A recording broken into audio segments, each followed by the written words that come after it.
Krishna. So today we are studying text 33 of the second chapter of the Bhagavad-Gita as it is.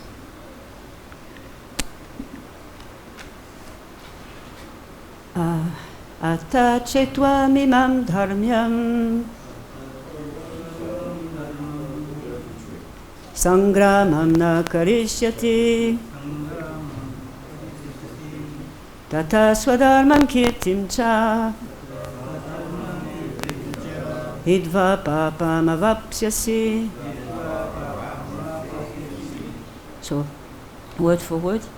Ata, therefore, chet, if, tvam, you, imam, this, dharmyam, as a religious duty, sangramam, fighting, na, do not, karishyasi, perform, tata, then, swadharmam, your religious duty, kirtim, reputation, cha, also, hidva, losing, papam, sinful reaction, avapsyasi, will gain. If, however, you do not perform your religious duty of fighting, then you will certainly incur sin for neglecting your duties and thus lose your reputation as a fighter. Please repeat. If, however, you do not perform your religious duty of fighting, then you will incur sin for neglecting your duties and thus lose your reputation as a fighter. Purport. Arjuna was a famous fighter, and he attained fame by fighting many great demigods, including even Lord Shiva. After fighting and defeating Lord Shiva in the dress of a hunter, Arjuna pleased the Lord and received as a reward a weapon called Pashupata Astra. Everyone knew that he was a great warrior. Even Dronacharya gave him benedictions and awarded him the special weapon by which he could kill even his teacher. So he was credited with so many military certificates from many authorities, including his adoptive father, Indra, the heavenly king. But if he abandoned the battle, not only would he neglect his specific duty as a Kshatriya, but he would lose all his fame and good name, and thus prepare his royal road to hell. In other words, he would go to hell not by fighting, but by withdrawing from battle. Om Agyanatimirandasya Gyananjana Shalakaya Chakshurun Militam Yena Tasmai Shri Gurave Namaha Sri Chaitanya Manobhishtam Stapitam Yena Bhutale Swayam Rupa Karamayam Dadati Swaparantikam Vandeham Sri Guru Sri Yuta Parakamalam Sri Gurun Vaishnavamscha Sri Rupam Sagratam Sahagana Ragunatam Vitam Tam Sajivam Sadvaitam Savadutam Parijana Sahitam Krishna Chaitanya Devam Sri Radha Krishna Padan Sahagana Lalita Sri Vishakhan Vitamscha He Krishna Karuna Sindho Dinabandho Jagapate Gopesha Gopika Kanta Radha Kanta Namostute Tapta Kanchana Gourangi Radhe Vrindavaneshwari Vrishabhanusute Devi Pranamami Haripriye Vanshakalpatarubhyascha Kripa Sindhubhya Evacha Patitanam Pavanebhyo Vaishnavibhyo Namo Namaha Hare Krishna Krishna Krishna Hare Hare Hare Rama Rama Rama Hare Hare Hare Krishna Krishna Krishna Hare Hare Hare Rama Rama Rama Hare Hare Mukam karoti vachalam pangum langayate girim yat kripatamaham vande shigurun dinatarnam. By the mercy of the spiritual master, a dumb man can recite beautiful poetry, a lame man can cross mountains, and a blind man can see the stars in the sky. by the mercy of the spiritual master, I might be able to say something that will please you. I hope so.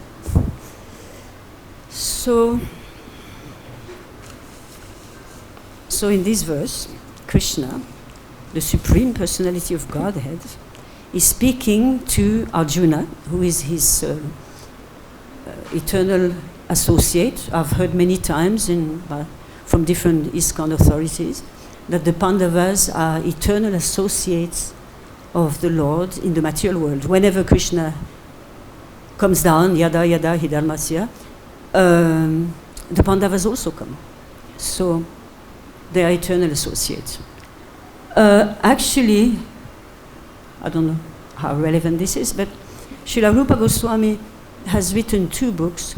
One is called the Radha Krishna Ganodesh Dipika, and the other one is the Gaur Ganodesh Dipika, in which the associates of Krishna are described. So in the Radha Krishna Ganodesh Dipika, it describes all the names of the friends, the parents, the relatives, the uncles, the cousins, the animals, everything. And in the Gaur Ganodesh Dipika, Rupa Goswami speaks about the eternal associates, what is their identity in Gaura Lila. So Arjuna, there's a cowherd boy called Arjuna in Radha, in Krishna Lila, and anyway, it's a little technical, but anyway, the Bhavananda Rai, the father of Ramananda Rai, in Krishna Lila, he was no, not in Krishna Lila. He's the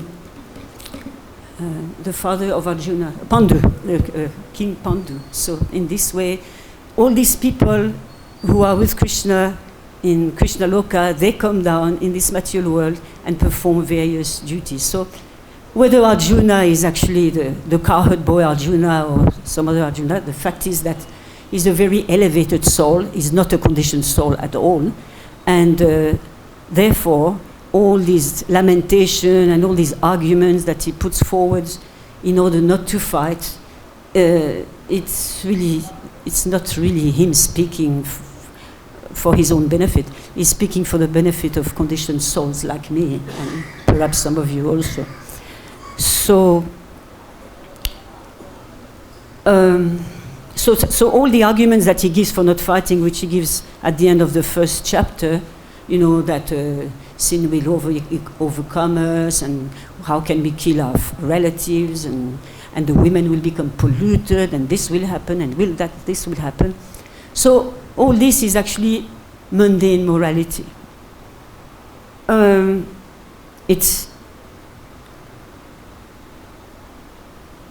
So, and then in order to teach us also, then he's so confused that he approaches a spiritual master. He says, now I have lost all composure because of weakness, and please instruct me, like that.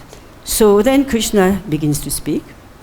And in this verse, Krishna explains that if Arjuna doesn't perform his prescribed duty, he will go to hell, actually. But in the previous verse, the verse that yesterday's verse, Krishna says that actually the Kshatriyas who fight for a righteous cause in battle, the doors to the heavenly planets are wide open. So the thing is that these arguments that Krishna is giving, they are all materialistic, right? Because who wants to go to the heavenly planets? I mean, actually, many people want to go to the heavenly planets. Even I heard from senior devotees that Srila Prabhupada had said that most of my disciples, they simply want to go to the heavenly planets.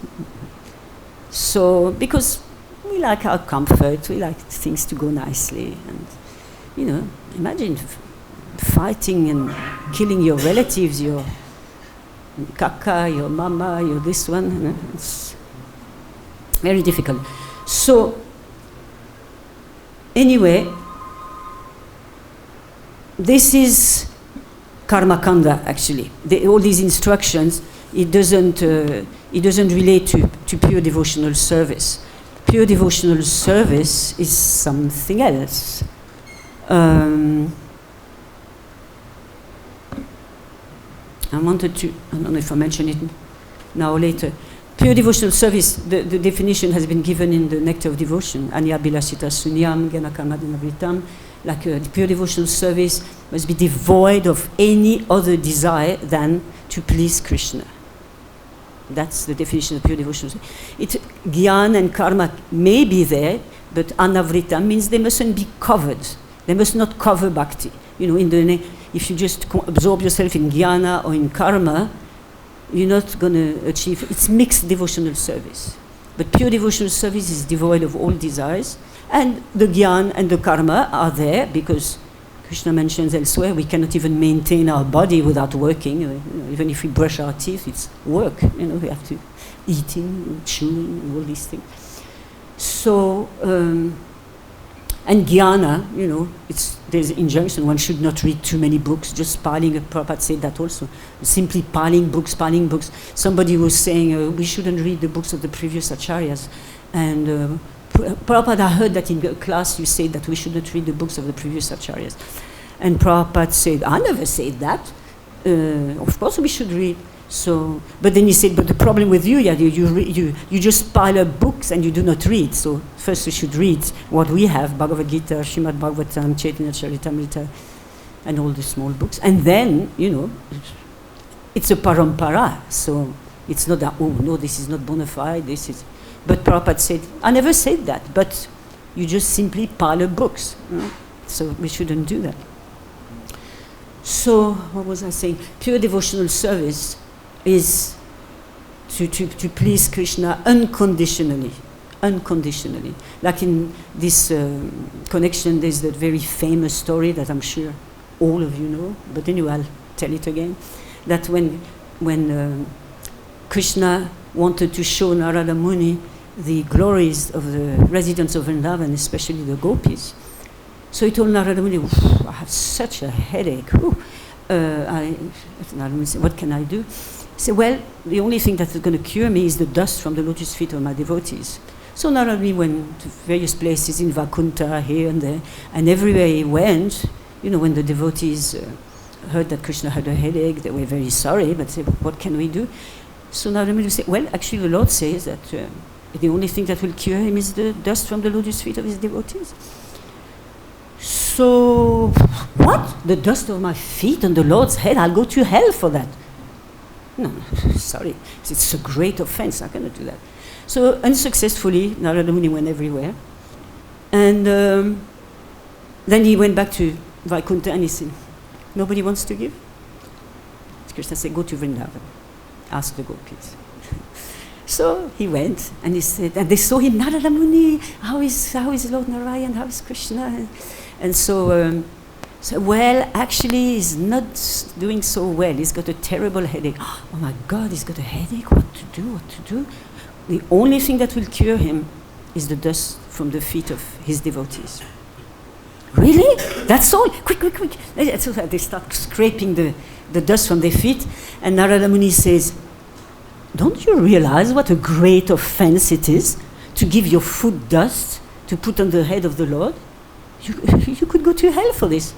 Who cares if we go to hell? Who cares? We don't care. As long as Krishna's headache. Is there a philosophy more sublime than this? Like Lord Chaitanya also says that prayer, Ashlishya Vapada Ratam Pinashtumam Adarshanam Marma Hatam Karotuva. He's my Lord, birth after birth. Never mind, he tramples me, he rejects me, he neglects me. Still, he remains the worshipable Lord of my heart. So that's pure devotional service. And of course, Arjuna is that kind of devotee. But for the sake of us, or at least me, he's going through this whole thing of, revealing his attachments for the family and wanting to enjoy the... What's the use of winning the kingdom? We kill everyone, then there's nobody to enjoy it with. What's the use? But so Krishna explains, that actually, because it is for conditioned soul, he explains the whole thing, karma, jnana, and then bhakti, And one thing he says is that he established this varnashram dharma system. I can't remember the verse, but chatur varna maya shrishtam, like that.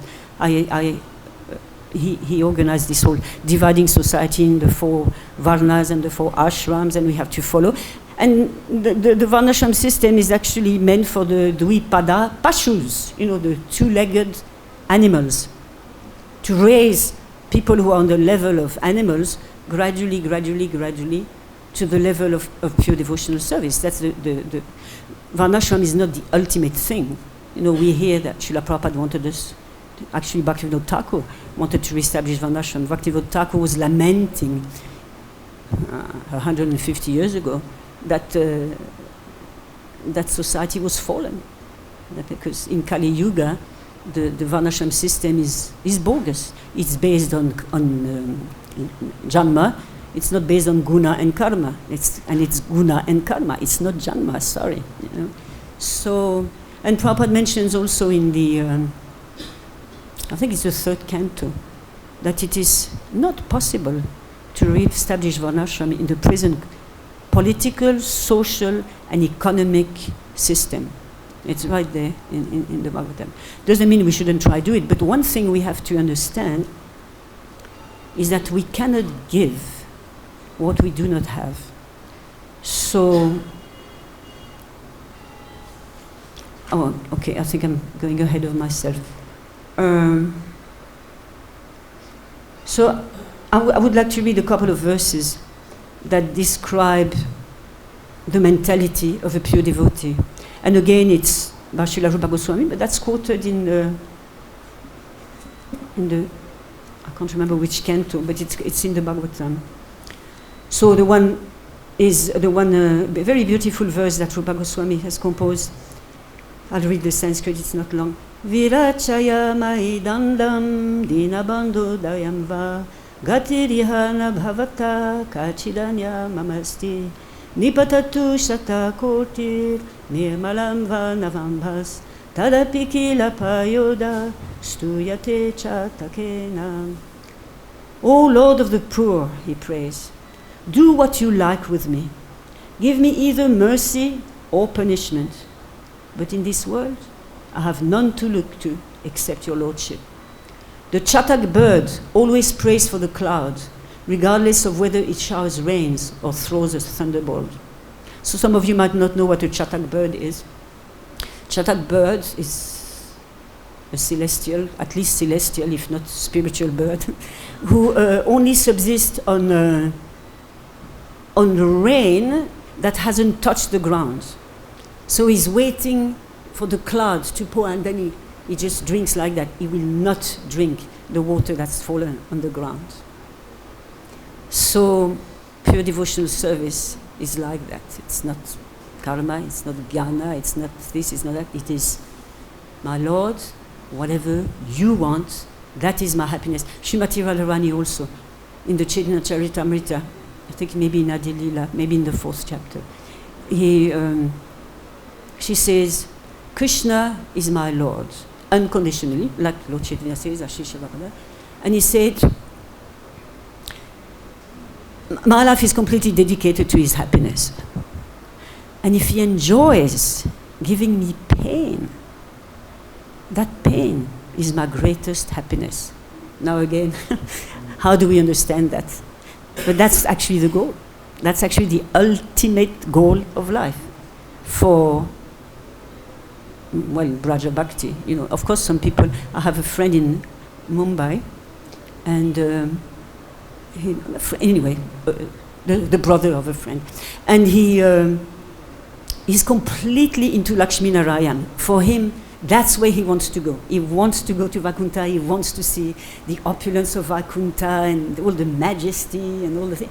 That's really his bhav. That's what he likes. So it's not that everybody wants this type of thing, but that's what Srila Prabhupada came to give us. Otherwise, why would he mention that in the Bhagavatam, the Chaitanya Charitamrita? Why would he?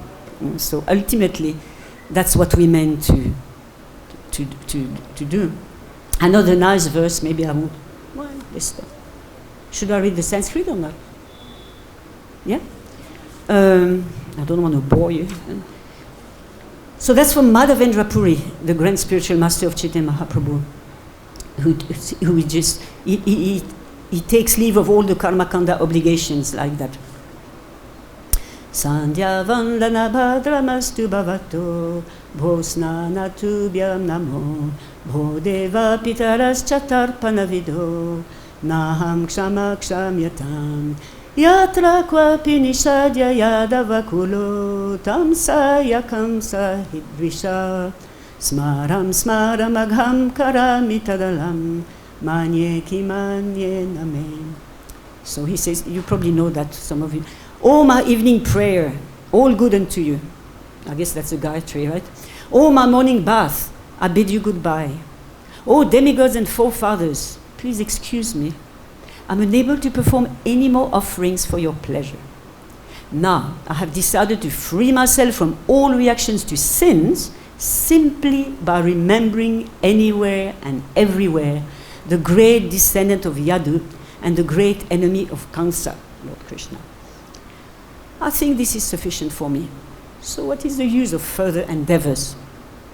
So then again, even though Krishna here is advising Arjuna, do your duty and all that, but actually ultimately, this is the goal. We have to go at our own pace. I'm not advocating that everybody should run to Radha Kund and sit there the whole day and chant. And Prabhupada wanted us to preach. Then there's another verse, I'll just read the English, also by Madhavendra Puri. Let the sharp moralist accuse me of being illusioned. I do not mind. Expert in Vedic activities may slander me as being misled. Friends and relatives may call me frustrated. My brothers may call me a fool. The wealthy Mammonites may point me out as mad. And the learned philosophers may assert that I'm much too proud. Still, my mind does not budge an inch from the determination to serve the lotus feet of Govinda, though I be unable to do it. So then again, in the verse, Krishna says that if you do not fight, you're going to lose your reputation as a fighter. What could be more painful? For one who has been honored, dishonor is worse than death. But actually, when you're on the level of pure devotional service, who cares what people think? Ordinary people, who care? They accuse you of this, they accuse you. Sarva dharman parityaja mamekam sharanam vraja, right? Aham tvam sarva papebhyo moksha ishyami masucha. I deliver you, just surrender to me, become my devotees, worship me. I will deliver you from all sinful reactions, do not fear. All we have to do is completely surrender to Krishna, and everything will be fine. So, this is going to be a short class, sorry. I'm not very proficient. So, now Krishna spoke this Bhagavad-Gita 5,000 years ago, just before Kali Yuga began, so people were already kind of degraded, but not nearly as much as now. And as I mentioned a little earlier, even Srila Prabhupada, when Prabhupada first came to America, he didn't start speaking about duties and varnashram and all these things. If you listen to some early classes that he gave in New York in 1965-66, it's all about Radha, Krishna, Vrindavan, pure devotional service. It's all about that. He didn't start. If he had wanted that Varnashram is our primary goal. I have nothing about Varnashram, against Varnashram, by the way, please don't misunderstand me. But he came to give the highest truth. And because he was already 70 years old, he didn't have much time. So he went straight into the most essential thing, and he translated. What is the first few books? Nectar of Devotion was one of the first books that he translated, right? And all about pure devotional service. So, of course, after that, and he saw many devotees were falling down. What do you expect in the 60s and 70s?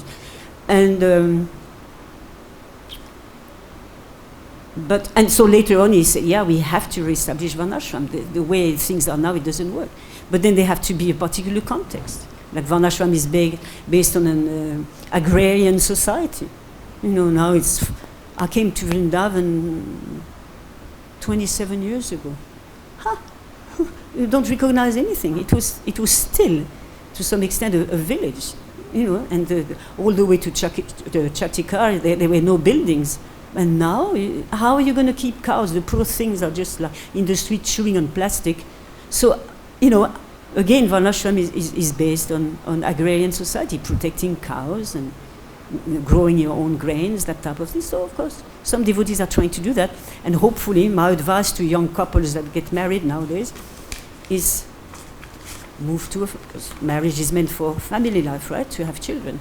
So that otherwise, how is Krishna consciousness going to progress for the next 10,000 years if everybody is a brahmachari? We need people to carry on the mission to preach. When we all dead, the brahmacharis, vanaprasthas, and sannyasis, then what will happen? So my advice to young couple is just go and live in one of those eco-villages that we have a few in ISKCON. And because your children, they'll get used. I have some god brother and sister, they have 2 young children, and the kids were brought under the man, my god brother, he's a movie maker, the kind of highly intellectual people.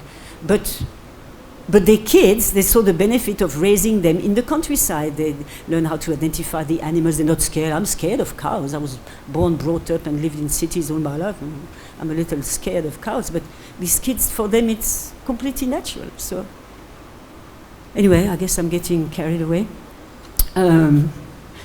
Prabhupada did want us to do that ultimately, but still, we must not lose track of the goal, which is Krishna Prema in Vrindavan. So,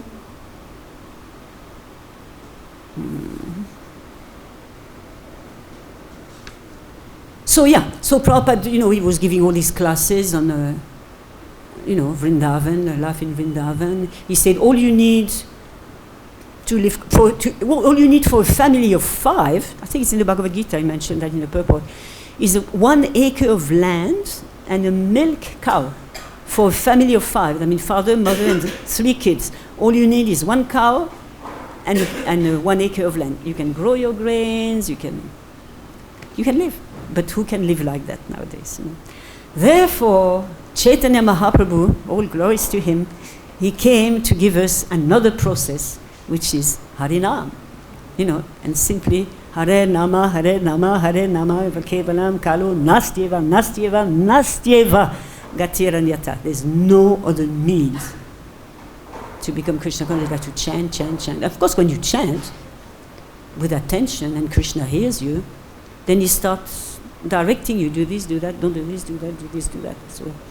So, and it's possible that in a couple of generations we will be able to re-establish Varnashram. But the thing is, as I mentioned a little earlier, we cannot give what we don't have. Unless we have love of God in our hearts, we're not going to be able to convince people.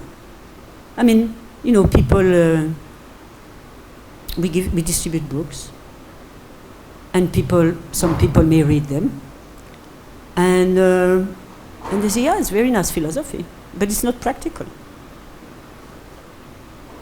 So then they just leave it aside, because it's very nice, but it's not practical. It's for another age. Even we sorry, that's another controversial thing, but talking about women should be like this, should be like that, yeah, they should.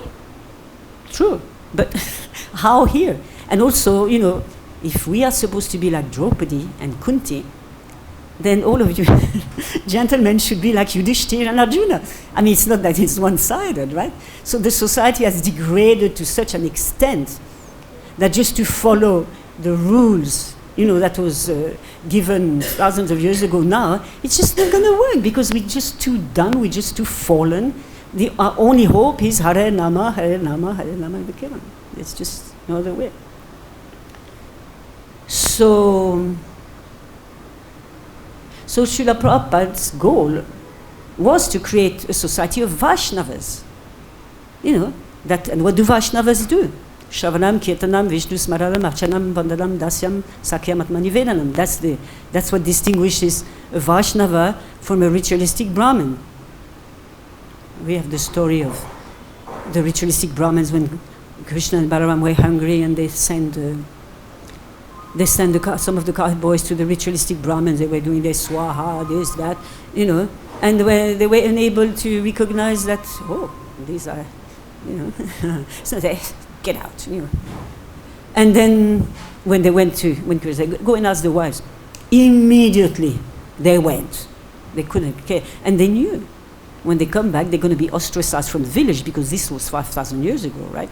Women wouldn't leave their husbands, especially in the middle of a yaga, where their presence is required. They just took all the food that just ran to Krishna. And then they told him, please keep us here, because they're not going to take us back. Our husbands, you know, we're just like fallen women now. Don't worry, you go back. And of course, then the husband said, actually, they're right and we're wrong. You know, I'm sorry, I'm not trying to make any points between men and women, but I mean, I am making a point, but I'm not trying to take sides. It's just that Krishna consciousness is beyond material designations. That's my main point, you know. And we get so caught up in material distinctions that it's just like boring, you know. It's boring and we're getting nowhere, just running around in circles. And we don't experience bliss. That's the thing. That's the thing. If everything was so wonderful, then we would do it. You know, what is that other verse? The spirit, you know, may be restricted. Param drishva nivartate, if one experiences a higher taste than one is facing consciousness, even though the desire for material enjoyment remains, but if we have the higher goal constantly on mind, then we'll no, not this, this. Even though it's hard. It's very hard. But what is the alternative? What's that? Wait, hey. Wow. We had that 3 years ago in April also. Yeah, I remember. So, yeah. So, what the point I wanted to make is that how to apply the instructions that Krishna gives to Arjuna for our benefit in Kali Yuga, because this is spoken in Dwapara Yuga. Everything is completely different. No skyscrapers, no internet, nothing. It's completely different infrastructure. So how do we apply it? How do we apply it? You know? So, and there's no more kshatriyas also. Now the people, I heard a few months ago, every month or so I check the news on the internet. And at that time there was that some kind of fight, verbal fight, between the President of the United States and the President of North Korea. And the President of North Korea, I've got a button on my desk and I can, you know, blow you up. And then the other one replied, tell that stupid guy or something like that, that I have a much bigger button on my desk and it works. So they no more kshatriyas. You know, the kshatriyas, they go there and they face the music. You know, they don't send somebody else to fight for them. So what do we do here? What do we have to do with these instructions? What do we have to do? Hare Nama, Hare Nama, Hare Nama Vakevalam. We get back to that. You know, and also, yeah, so Shravanam, Kirtanam, Vishnu Smaranam. Prabhupada wanted us, I joined in 78, and practically they were only Prabhupada's disciples who were the first generation of second generation. And still, Harinam every day, you know, distributing books and Sunday love feast, you know, all kinds of nice things to eat, no Sunday love feast. Not much, huh? So, and then gradually, you know, it just kind of deteriorated. So, you know, Harinam, Prasadam distribution, all these things, this is the life of devotees. But as we want to expand our buildings and all that, our prestige and all that, we actually, I was talking with a devotee the other day, that in those days we really didn't have much money because all we were selling were books, or some incense and things like that. But everything was cooked in ghee, because Prabhupada said ghee is for the inside of the body and oil is for the outside of the body. So never had oil. Now, you know, it's oil and ghee is just for the deities. But so gradually, I mean, I'm not saying it's like that everywhere, But there is a tendency to diminish, and just expand the bank accounts, the fixed deposits, the buildings, all these things. I mean, see it happen. I'm a manager myself, and I see we get entangled in all kinds of things that we should not. Another thing that Prabhupada really wanted us to do, he wanted us to read his books. He said, it's not that we just have a book-selling business and people ask what it's about, and, well, I don't know, you read it and let me know. You know, and I'd like to finish by reading something.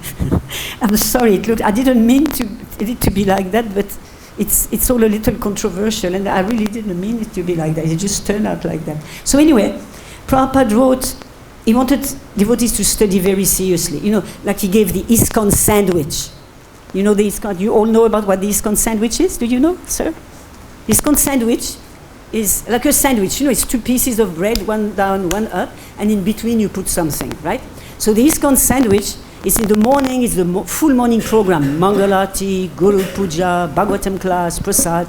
Then you go out and sell books and scrub the floors, do whatever you have to do. And then in the evening, the other part of the sandwich, it's the evening program. Aarti, Bhagavad-Gita class, like that. You know that, and hot milk and Krishna book. That's the ISKCON sandwich. Who's doing that now? You know, there's no more ISKCON sandwich. It's just like work. Anyway, it's been like that for quite a few years, in my experience. I'm sure, again, there are ideal places still, but not everywhere. So anyway, so Srila Prabhupada wanted us to study his books, and I found this letter, which I was not aware of, and which is quite astounding. So we're all seated, so we don't need to, we're not going to collapse in amazement. He wrote that letter to Hamsadutta Prabhu, was, I don't know if the GBC, was the GBC established in 69? I don't remember. I think so, yeah, there was GBC already. So Hamsadutta was a GBC. And Prabhupada wrote him that letter. Next January, means in January 70, there will be an examination on this Bhagavad-Gita. Papers will be sent by me to all centers, and those securing the minimum passing grade will be given the title of Bhakti Shastri. Similarly, another examination will be held on Lord Chaitanya's appearance day in February 1970, and it will be upon Srimad Bhagavatam and Bhagavad-Gita. Those passing will get the title of Bhakti Vaibhava. Another examination will be held sometimes in 1971 on the 4 books, Bhagavad-Gita, Srimad Bhagavatam, Teachings of Lord Chaitanya, and Nectar of Devotion. Now, listen to this. One who will pass this examination will be awarded with the title of Bhakti Vedanta. I want that all of my spiritual sons and daughters will inherit this title of Bhakti Vedanta, so that the family transcendental diploma will continue through the generation. Those possessing the title of Bhakti Vedanta will be allowed to initiate disciples. Maybe by 1975, all of my disciples will be allowed to initiate and increase the numbers of the generations. That is my program. So we should not simply publish these books for reading by outsiders, but our students must be well versed in all of our books, so that we can be prepared to defeat all opposing parties in the matter of self-realization. Hare Krishna. So if you have any questions, comments, corrections, whatever, please. Do not spare the rod.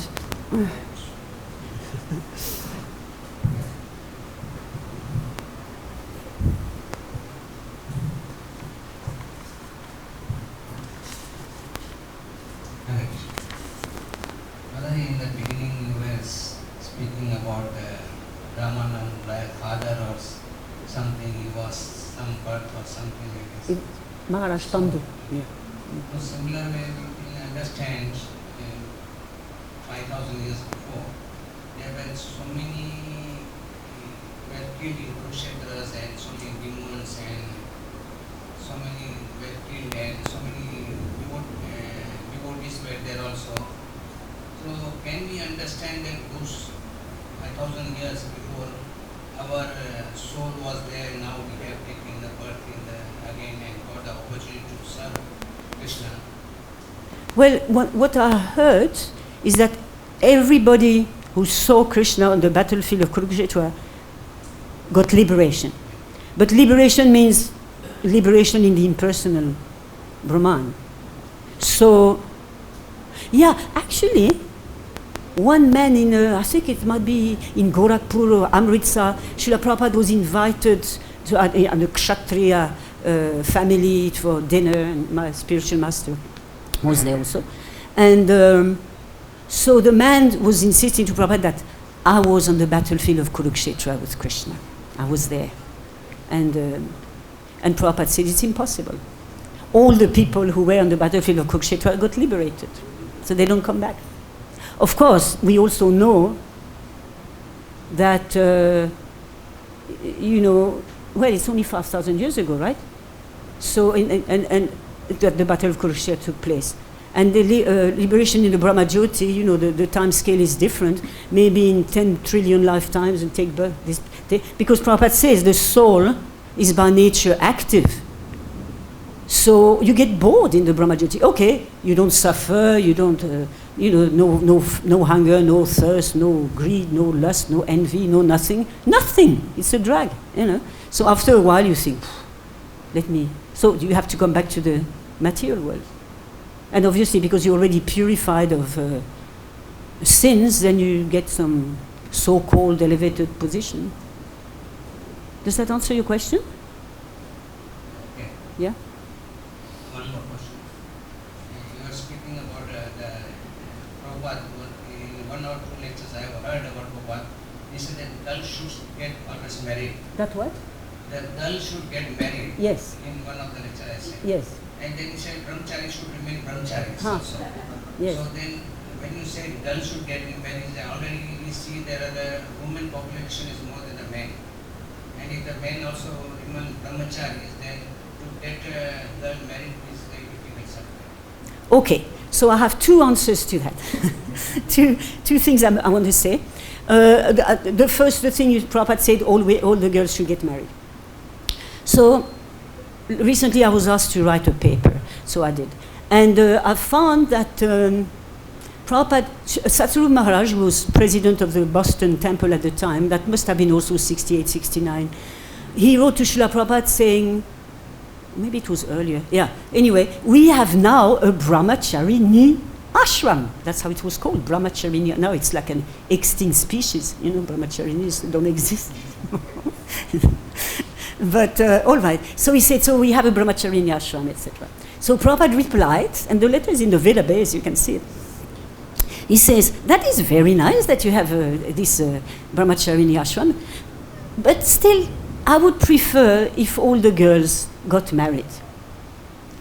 But if they cannot find a good husband, I'm quoting verbatim, better they remain brahmacharinis the whole life, even though it is little difficult. And it is. I can vouch for it. But he said like that. So that's one thing. Yes, marriage is best, but he also writes in seventh canto, maybe it's the behavior of a perfect person. It is not that the chaste woman should be like a slave while her husband is a debauchee. You can do. Sometimes we given the example of Srila Prabhupada's sister, Bhavatarini, who married somehow, I don't know how it happened, but her husband was a drunkard and a woman hunter. And she was so chaste, she remained. And in the end, he actually apologized. So again, we are given that example, like we are given the example of Draupadi and Kunti. But hey, what about the partner? It should be on the level of Prabhupada. Prabhupada and Prabhupada's sister. Prabhupada's sister was a pure devotee also, and she could handle it. But Prabhupada actually wrote, and again, there's so many, quite a few references in folio that it is not that a chaste woman should be a slave. If the husband is fallen, and he says fallen means addicted to the four sinful activities, she should not agree to serve him, she should separate from him, but she should not get remarried.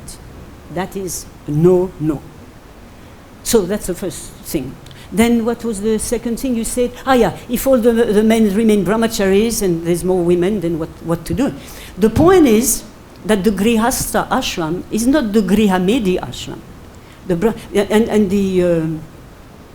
The term grihastha brahmachari applies to a man who has sex according to religious principles. Like Krishna says in the Bhagavad-Gita, sex life, which is not contrary to regulative principle. And we know very well what that means, but we choose to ignore it.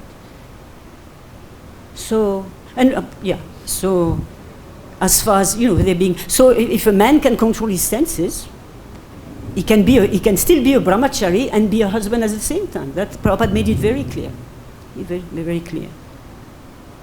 So, and in fact, all the associates of Chaitanya Mahaprabhu, they were all grihasthas. Advaita Acharya, Mukunda, you name them, they were all grihasthas, not grihamedis, not grihamedis. So we're talking about a completely different frame of reference. Now in Kali Yuga, Hare Nama. It's not hopeless, but we have to pray very intensely to Krishna, please get us out of this mess so that we can serve you properly. Yeah? It's okay? One more. Okay. You were speaking about Krishna is asking to surrender Sarva Dharman Parityajya. You were speaking about that. When Krishna is asking us to surrender to him, we should surrender to him, we should listen to him. But he came in Kali Yuga as a Mahaprabhu and to give us the Harinam, Harinam, Harinam he gave us. So we should follow what he is giving us. Yeah. He is giving us that we should chant Hare Krishna, Krishna Krishna, Hare Hare, Hare Rama, Hare Rama. So we should listen to him and we should follow what he is giving us. But sometimes we debate and we follow Mahaprabhu. Oh, he is not different from Krishna, he is everything, he is this thing, this thing. So why these things are coming in our mind when he is Swam Krishna and Chaitanya Mahaprabhu came as a Krishna to give us Krishna prem. Mm-hmm. So we have to accept and we have to follow and do the Krishna prem. But we are having prem with Mahaprabhu. So can you define something? I'm not sure I understand your question. I'm not sure I understand it. Does anybody... I will repeat it again. Yeah. Mahaprabhu came as To tell us to chant Hare Krishna as the main process. Yeah. He Okay. showed us how we should do Krishna prem and Kali Kala Harinam Harinam. Yeah. He said. Yeah. So we should listen to him, what he is giving us. Yes. But instead of listening him, we are glorifying him and we are running after him. Huh? We are glorifying Mahaprabhu Yeah.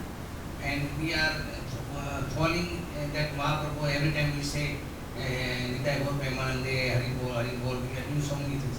But whereas Prabhupada always used to chant Hare Krishna, Hare Krishna. If he used to meet anybody, he used to chant Hare Krishna. Never we used to hear that Prabhupada ever said Hari Bol to anyone also.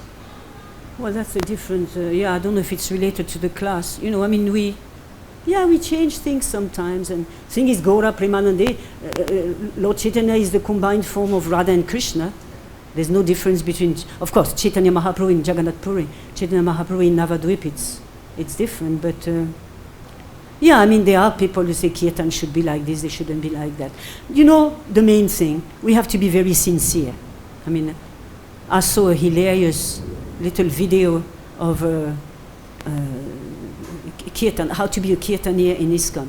It's hilarious. It's a caricature, But there are people who want name, fame, profit, adoration, distinction, and who are disguising themselves as very advanced people. Just, wearing the dhoti like Indra used to. And again, I'm not talking about Indra. He was a friend of mine. But imitation is not going to get us anywhere. If Gaur Kishodas Babaji Maharaj came here, I can guarantee you they would kick him out of the temple. They would not let him in, right? The way he looked.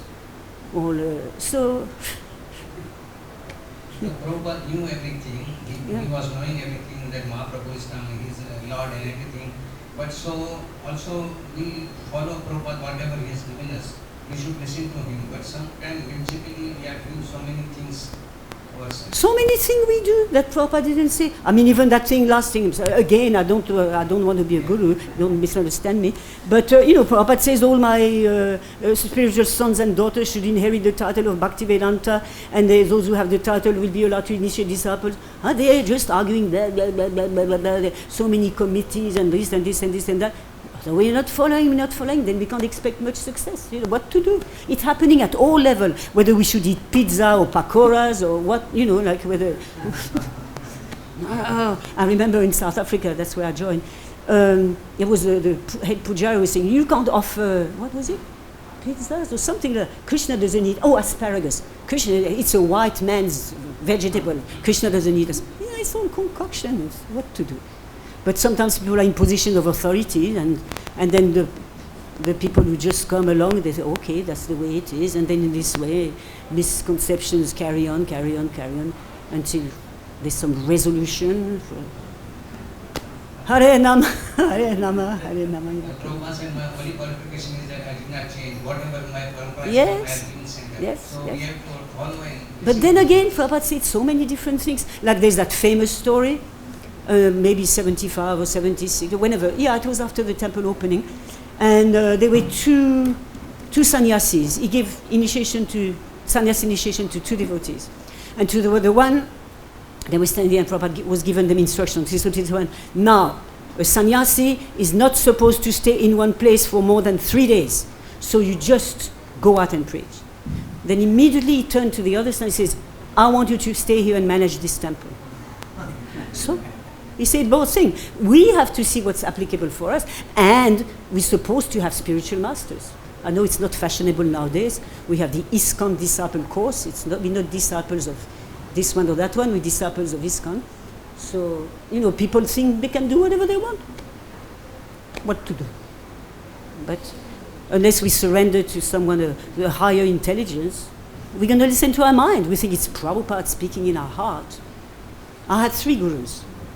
I went through 3 gurus.